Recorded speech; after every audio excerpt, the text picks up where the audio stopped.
Kalau mungkin banyak orang yang fokus pada teknologi HP yang makin canggih, makin spektakuler, dan juga makin mahal, maka Pichel yakin banyak juga dari kita yang fokus nyari handphone yang terjangkau tapi punya spek yang masih tetap bisa diandalin. Oleh karena itu, maka pas banget nih, karena Pichel kedatangan sebuah handphone terbaru dari Samsung yang bisa jadi memenuhi kebutuhan HP budget teman-teman sekalian. Seperti apa detailnya? Let's check it out!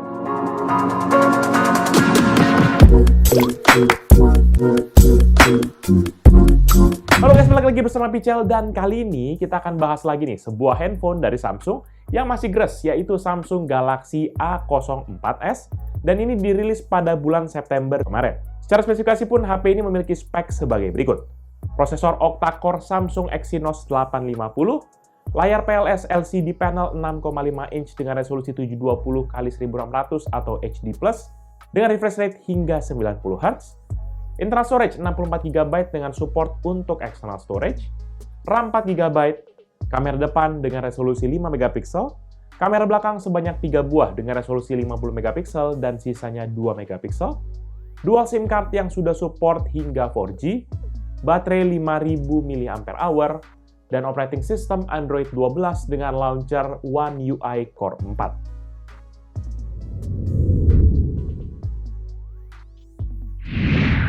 Secara tampilan kotak, Samsung Galaxy A04s ini tuh hadir dengan DNA yang ya sama aja lah dengan kotak-kotak Samsung kelas entry level. Dibalut dengan dominasi warna putih di sekujur kotak, maka perhatian kita tuh akan langsung tuh tertuju pada penampakan produk di bagian paling depan. Produknya ini nanti warnanya tuh bagusnya menyesuaikan loh akan isi produk di dalamnya. Sehingga di dalam kondisi Pichel berarti kalau lihat dari gambar luarnya, kita akan mendapatkan unit yang berwarna hijau. Gak lupa juga di bagian atas nanti akan ada nama produknya beserta juga dengan merek Samsung di bagian bawah yang dituliskan berwarna hitam. Oh ya, di sisi depan ini juga nanti ada stiker loh berwarna merah yang menginformasikan bahwa ada bundling Max 4G dari Telkomsel sebesar 96GB selama 6 bulan. Pichel belum tes, tapi nggak tahu ini gimmick atau beneran kita dapat 96GB. Selanjutnya kita beralih kepada isi paket penjualannya. Dan isinya ini sendiri mulai dari pertama kita akan menemukan sebuah kotak putih tipis dengan logo Samsung di tengahnya. Nanti di dalam kotak ini nanti kita akan menemukan seperti beberapa kertas-kertas manual yang Pichel juga yakin kita nggak akan baca lah. Nah, baru di bawahnya lah terdapat unit handphonenya beserta juga dengan stiker garansi ataupun stiker IMEI-nya yang nanti di mana handphonenya dibalut dengan plastik berwarna hitam di bagian depan, beserta juga nanti ada tulisan nama produk dan fitur-fitur unggulannya. Sementara di bawahnya untuk charger kita diberikan berdaya 15 watt, ada kabel chargernya juga sepanjang 72 watt ke USB Type-C, dan juga SIM ejector yang ada di bagian bawah dari chargernya. Di sini kita juga nanti kayak nggak dikasih semacam bonus-bonus lah ya, ataupun cover silikon tuh kita nggak dapat sama sekali. Sehingga kita harus beli sendiri ya guys. Dan selebihnya nggak ada apa-apa lagi dalam paket penjualannya.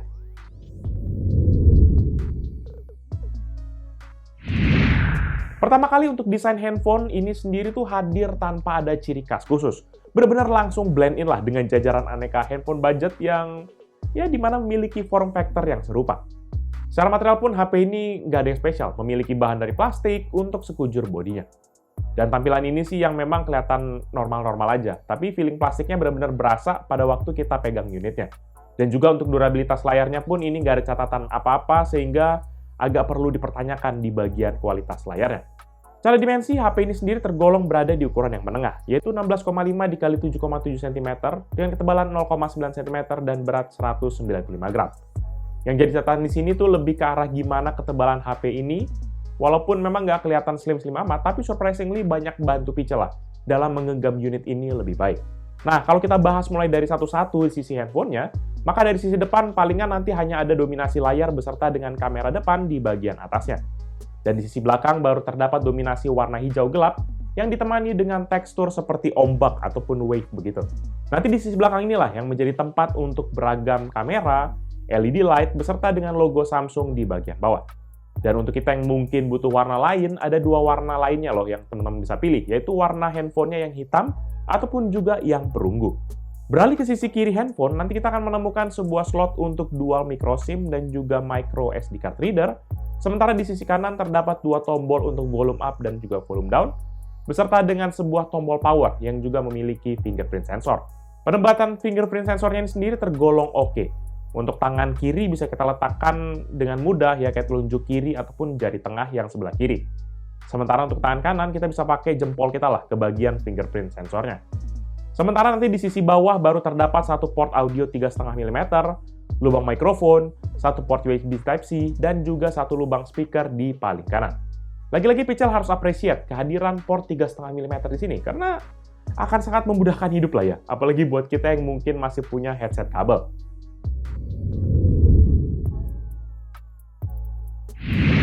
Untuk urusan layar, Samsung Galaxy A04s ini memiliki layar bertipe PLS LCD yang memiliki nama marketing Infinity V berukuran 6,5 inci dan memiliki resolusi 1600 x 720 atau HD+, dengan aspek rasio 20:9.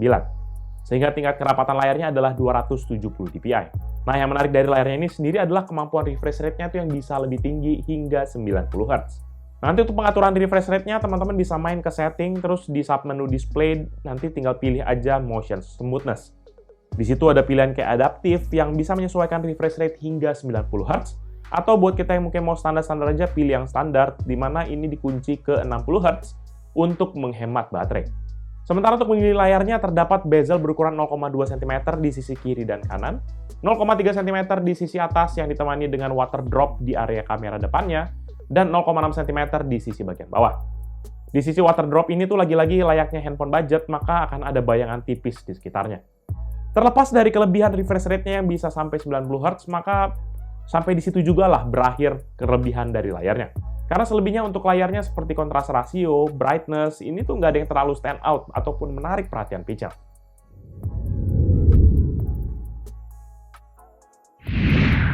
Urusan performa di sini yang menarik, di mana Samsung Galaxy A04s ini dilengkapi dengan prosesor bawaan dari Samsung sendiri, yaitu Exynos 850, di mana ini memiliki fabrikasi 8 nanometer dan juga konfigurasi 8 core dari ARM Cortex A55, dengan rentang frekuensi 546 MHz hingga 2 GHz. Sedangkan di bagian GPU, HP ini menggunakan GPU ARM Mali G52 yang menyasar akan kelas mid to low market.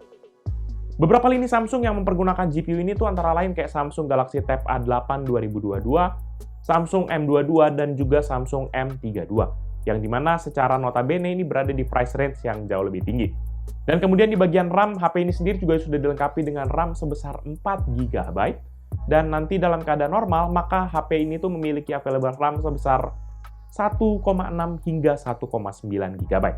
Lebih lanjut, nanti di bagian memori pun juga sudah ada fitur yang namanya RAM Plus, di mana RAM Plus ini menjadi seperti kayak temporary cache buat kita yang suka buka banyak aplikasi. Nanti kita ditawarkan dua pilihan nih, yaitu sebesar 2 GB ataupun 4 GB. Namun secara default, HP ini sudah hidup RAM Plus-nya yang opsi sebesar 4 GB. By the way, ini fiturnya makan space internal storage ya teman-teman, jadi jangan kira nggak ada impact apa-apa. Dan memang dalam pengalaman Pichel mempergunakan fitur ini tuh membuat aplikasi itu bisa bertahan di background tanpa refresh. Pichel tes dengan banyak aplikasi ini seperti beberapa sosial media dan juga aplikasi bawaan dari Samsung, maka nggak ada satupun yang refresh lagi saat kita panggil ataupun buka aplikasinya. Kecuali kalau pada saat gaming nih, baru beberapa aplikasi itu pada ada yang nge-refresh gitu. Secara garis besar, ini jadi fitur yang menarik menurut Pichel, apalagi buat kita yang mungkin suka multitasking ataupun berpindah-pindah sosial media. Lebih lanjut, nanti untuk mendampingi RAM-nya terdapat juga loh internal storage sebesar 64 GB. Pada saat Pichel terima HP ini, itu sebenarnya available-nya sekitar 45,4 GB, atau terpakai sekitar 29%. Ya, itu 18,6 GB lah. Tapi kalau misalnya teman-teman nanti ngerasa kurang 40 sekian GB itu, maka kita bisa kok tambah micro SD card. HP ini menariknya nanti punya dedicated slot untuk micro SD card dan juga mendukung kapasitas hingga 1 TB. Secara operating system pun HP ini hadir dengan operating system Android versi 12 atau codename Snowcone. Nanti lebih lanjut sebagai pendukung ada juga One UI Core 4.1 sebagai ciri khas dari Samsung. Nah, setelah kita udah bahas detail tersebut, maka kita akan coba uji nih gimana kemampuan HP ini sih melalui serangkaian aplikasi benchmark. Pertama itu mempergunakan Geekbench, dan hasilnya HP ini mendapatkan skor 175 untuk single core dan 1058 untuk multicore. Sebagai perbandingan, berikut ini adalah komparasi dengan beberapa device lainnya.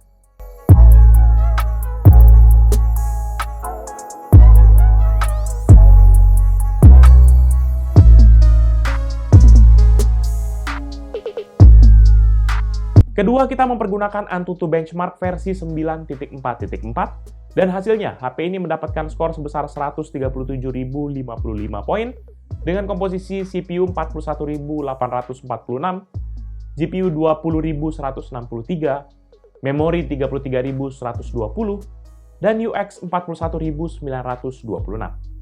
Sebagai perbandingan, berikut ini adalah komparasi dengan beberapa device lainnya.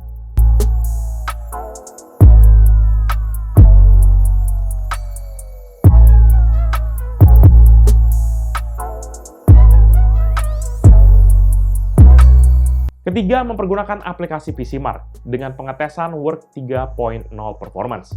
Dan hasilnya, HP ini mendapatkan skor sebesar 5.159 poin. Sebagai perbandingan, berikut ini adalah komparasi dengan beberapa device lainnya.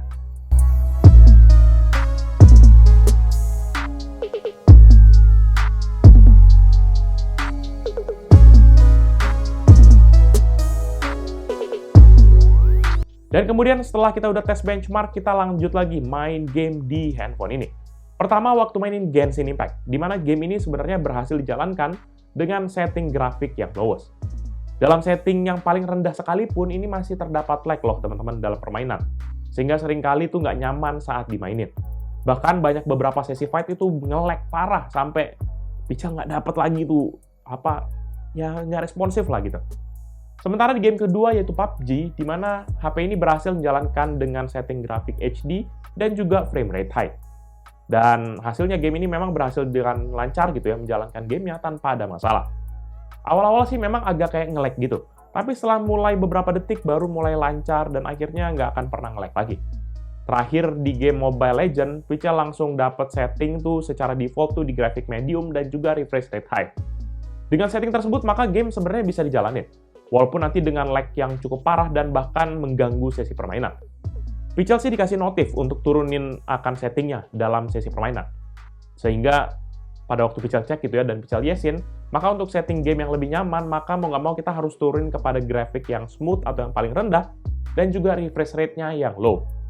Dengan setting ini memang sesekali memang masih ada lag. Agak mengecewakan sih ini sebenarnya untuk kemampuan gamingnya. Apalagi dengan setting low sekalipun, sesekali benar-benar nggak nyaman banget buat dimainin. Lebih lanjut, Picha juga tes gimana panas yang dihasilkan oleh HP ini, terutama dalam load-nya yang cukup tinggi. Dan dalam pengujian ini, Picha mempergunakan stress test dari Antutu sambil Picha charging handphonenya. Hasilnya saat pengujian sudah jalan beberapa menit, maka untuk bagian depan panas yang dihasilkan tuh terfokus pada sisi bawah dekat area charging. Dan nggak lupa juga ada di bagian atas, di mana ini memiliki panas rata-rata 33 derajat, dengan titik tertinggi 40 dan terendah 25 derajat Celcius. Sementara di sisi belakang handphone, panas malahan hanya terfokus di bagian atas handphone, yaitu dengan panas rata-rata 37 derajat, dengan titik tertinggi 41 dan terendah 27 derajat Celcius. Nah, karena panasnya terutama yang sisi belakang ini terfokus di bagian atas, maka selama pakaian tuh nggak terlalu berasa panasnya. Walaupun ini kita udah pakai lumayan lama dan juga kita geber kencang banget. Apalagi karena bodinya dari plastik, ini kan jadi nggak terlalu menghantarkan panas. Sehingga kita pada waktu kita pegang nyaman-nyaman aja. Nah, di bagian performa sih sebenarnya menurut Picha inilah yang jadi bagian paling kurang dari handphone ini. Dengan prosesor yang nggak mumpuni, ditambah juga dengan GPU yang berada di mid-low level, menjadikan HP ini tuh kurang cocok lah buat dipakai kerja keras. Penggunaan HP ini lebih cocok buat kita yang mungkin suka konsumsi konten, ataupun buat kita yang biar ada sekedar handphone aja. Lebih dari itu, Picha nggak bisa berharap banyak soal internal dan juga performanya.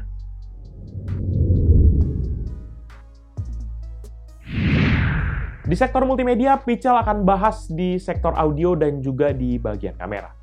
Pertama di bagian audio, di mana HP ini memiliki sebuah speaker yang terletak di bagian bawah kanan, seperti yang Picha bahas tadi di bagian desain.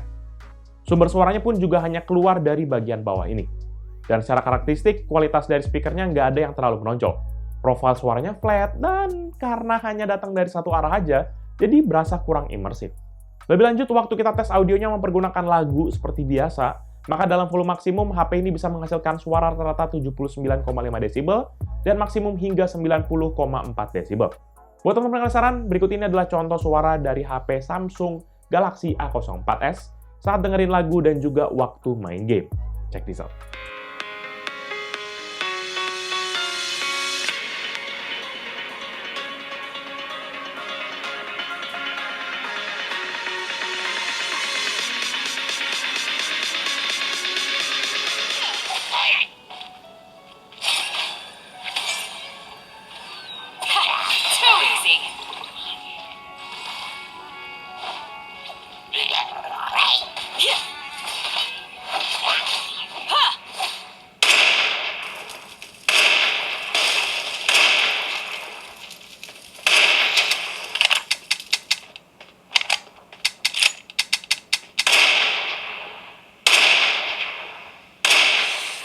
like to have a drink with me? Lightning? You have slain an enemy. Enemy has been slain.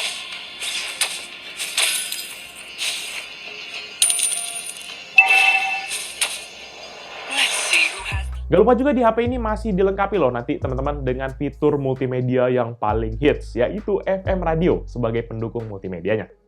Seperti biasa nanti kita masih membutuhkan ya headset untuk mengaktifkan radionya. Tapi more or less walaupun nggak dikasih headset, tapi ini jauh lebih baik lah daripada HP-HP premium zaman now yang sama sekali kayak lupa ingatan gitu cara buat radio di dalam HP flagship itu kayak gimana gitu. Berikutnya kita beralih ke bagian area kamera, di mana HP ini memiliki konfigurasi triple kamera ataupun 3 buah kamera di bagian belakang dan 1 kamera di bagian depan. Pertama kali di bagian depan ada sebuah kamera dengan resolusi 5 megapiksel dengan aperture 2,2 yang bisa mengcapture foto dengan resolusi 1656 x 2208 piksel, ataupun juga bisa merekam video dengan resolusi Full HD 30 fps. Nanti di bagian kamera depan ini kita ada beberapa fitur seperti portrait mode biar selfie agak kayak ada bokeh-bokehnya gitu. Tapi ya ini hanya software engineering gitu ya guys, sehingga hasilnya akan agak sedikit kurang rapi. Lebih lanjut nanti ada juga fitur security yang mempergunakan kamera depannya ini, yaitu dinamakan sebagai face recognition. Dengan fitur ini maka menjadikan muka kita tuh untuk bisa kunci buat buka lock dari handphonenya. Walaupun sebenarnya Pichel secara pribadi nggak merekomendasikan pakai fitur ini karena pasti secara security nggak seaman dari fingerprint. Apalagi ini bukan kayak 3D infrared gitu loh. Beralih ke kamera belakangnya, maka nanti kita akan disediakan 3 buah kamera, di mana mulai dari atas itu adalah kamera depth sebesar 2 megapiksel dengan aperture 2,4, kamera utama sebesar 50 megapiksel dengan aperture 1,8, dan kamera makro sebesar 2 megapiksel dengan aperture 2,4. Dari ketiga kamera ini, hanya kamera makro dan kamera utama saja yang bisa kita pergunakan. Untuk kamera makro nanti hanya bisa untuk foto saja, yaitu dengan resolusi 1200 x 1600 piksel. Sementara untuk kamera utamanya bisa mengcapture foto dengan resolusi 4080 dikali 3060 piksel. Ataupun buat kita yang mungkin mau video, ini bisa juga dengan video resolusi Full HD atau 1920 x 1080 dengan 30 fps. Nah, kalau buat yang nanya kamera depth-nya, nanti kamera depth-nya itu bermanfaat buat membantu mode portrait di kamera belakang dengan bokeh yang jauh lebih jelas dan lebih bagus dibandingkan dengan yang kamera depannya tadi. Cuma tetap aja, walaupun lebih rapi gitu, tapi masih ada juga jagging-jagging yang berasa di sisi objeknya yang masih ketara. Walaupun, to be fair, itu juga kelihatannya kalau misalnya kita zoom. To be honest, kualitas kameranya ini surprisingly tergolong bagus. Gambarnya tergolong tajam dan juga punya kontras yang baik untuk karakteristik HP budget seperti ini. Palingan hanya untuk kamera makro aja yang masih suka ngeblur terlepas banyaknya cahaya. Jadi, sedikit nggak terlalu tajam menurut Pichel untuk objeknya. Maklum, ini bisa juga mungkin efek dari pemilihan kameranya yang hanya 2 megapiksel aja. Buat yang penasaran, berikut ini deh merupakan beberapa contoh foto dan video dari kamera Samsung Galaxy A04s. Check this out.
Jadi ini dia merupakan hasil video dari kamera handphone Samsung Galaxy A04s.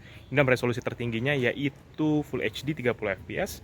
Dan ini Pichel dalam kondisi yang agak-agak mendung. Nah ini cahayanya agak dari depan, sebenarnya dari atas ya. Tapi oke lah.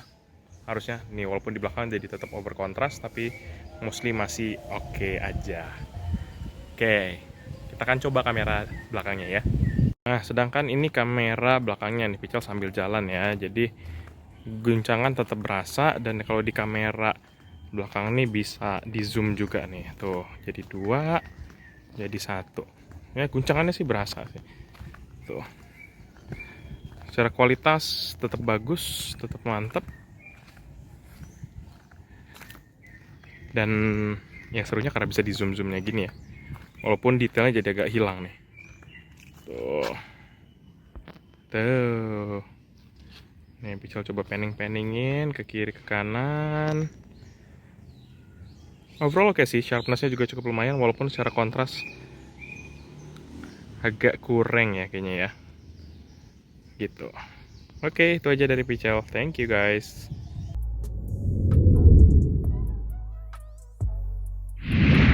Di sektor baterai, HP ini sendiri memiliki baterai internal berbahan lithium polymer dengan kapasitas 5000 mAh. Di websitenya sendiri sih nggak ada mention tuh ya, kayak klaim daya tahan baterainya. Hanya bisa dibilang kayak bertahan berjam-jam. Ya elah Samsung, 2 jam juga namanya bisa dibuat berjam-jam kali. Masa nggak berani sih buat klaim kayak brand-brand sebelah? Dan oleh karena hal tersebut, makanya Pical akan uji daya tahan baterainya ini dengan cara memutar video YouTube secara non-stop dengan maximum brightness. Dan hasilnya, HP ini tuh dapat bertahan selama 9 jam 10 menit dari penuh hingga sampai mati tuh handphonenya. Durasi ini tergolong standar lah, nggak terlalu lama tapi juga nggak bentar-bentar amat. Dan untuk pengisian baterainya, nanti kita bisa mempergunakan charger bawaannya yang memiliki 2 output daya, yaitu yang paling tinggi sebesar 9 volt 1,67 ampere atau total daya 15 watt, dan yang di bawahnya adalah 5 volt 3 ampere ataupun total daya 10 watt. Dengan daya output 15 watt, maka HP ini juga sudah memiliki fitur fast charging dalam pengisian baterainya. Dan waktu Pical tes pengisian dayanya, dari kosong hingga penuh tuh dalam kondisi HP sedang hidup, maka durasi yang dibutuhkan adalah 2 jam 19 menit. Di sini to be honest tergolong cukup lama. Nggak kebayang sebenarnya kalau HP ini tuh dikasih charger yang dayanya lebih rendah lagi. Bakal sampai kapan ngisinya?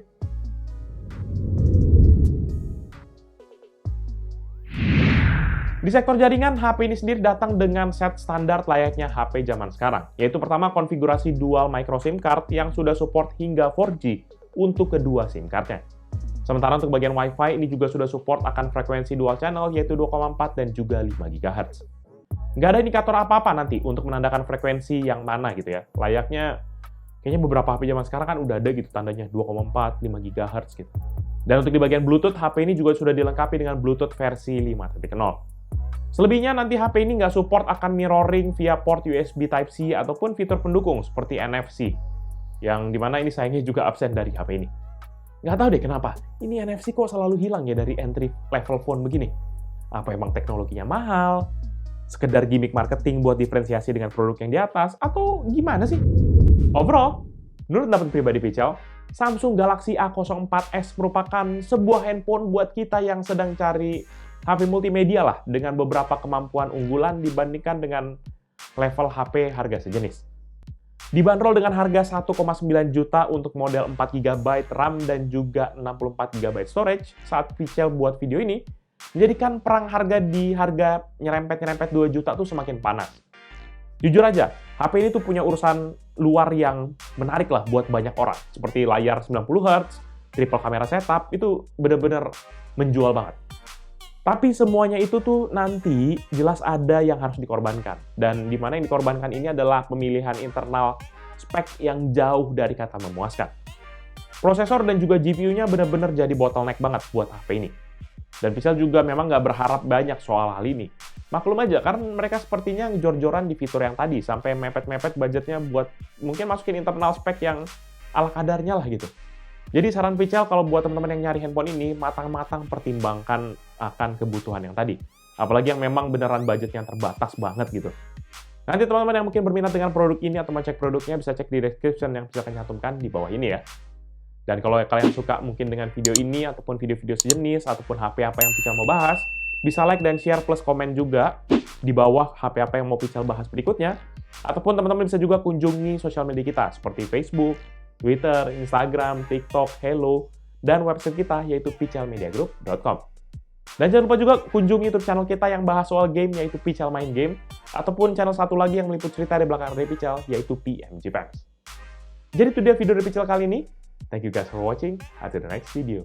Bye-bye. Nah, yang nih HP nih.